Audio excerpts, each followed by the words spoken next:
నుంచి వస్తున్నటువంటి drone cameras ద్వారా వచ్చే విజువల్ చూస్తే నాట్ ఓన్లీ ఒక మేడారం రోడ్డు లేదా ఈ హైవే మీద కానీ మొత్తం జంగల్లో మొత్తం ఈ సుడిగాలితోటి ఎట్లా నష్టం జరిగిందనేది బయటకు వస్తూ ఉంది. కాబట్టి సెంట్రల్ గవర్నమెంట్ ఇది ఒక ప్రత్యేక దృష్టి పెట్టి ఈ మళ్లీ రీప్లేస్ చేసుకోవడానికి అది నేషనల్ మన wild life area, wild life sanctuary అది. సో దాన్ని రకరకాల మంచి వనమూలికలకు కూడా ఎఫెక్ట్ అయింది.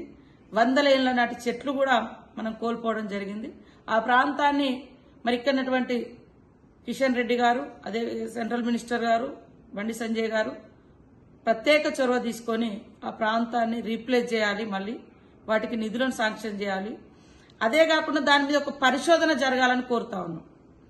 ఇటు రాష్ట్ర ప్రభుత్వం నుంచి కూడా తప్పకుండా సీఎం గారి దృష్టికి నిన్న ఈ చెట్లు పడిపోయిన దృష్టి తీసుకెళ్లినాము. కానీ ఇంత అయిందనేది క్లియర్ గా పిక్చర్స్ మాకు డ్రోన్ కెమెరాల ద్వారా తెలిసింది. సో ఇది కనుక ఊర్ల మీదకి వచ్చుంటే దాని ఎఫెక్ట్ ఒక కొండపర్తి అనేటువంటి కొండపర్తి విలేజ్ మీద రావడంతో ఒక 5-10 ఇండ్లు డ్యామేజ్ అయితే వెంటనే నేను, కలెక్టర్ గారు, ఎస్పీ గారు, స్థానికంగా ఉన్నటువంటి మండల స్పెషల్ అధికారులు మేమందరం విజిట్ చేసి వాళ్లకు సపోర్ట్ చేసి కొంత ఆర్థిక సాయం, కొంత సాయం మేము అందుబాటులో ఉన్నంత మేరకు మేము అక్కడ లోకల్ గా నిన్న కూడా చేయించడం జరిగింది. ఇట్లాంటి నష్టం ఈ సుడిగాలి నిజంగా మేడారం మీద గనక వచ్చుంటే ఇవాళ ఆ ఊరు అసలు ఆనవాళ్లు కూడా ఉండేది కాదనేది ఇప్పుడు మాకు భయం వేస్తుంది.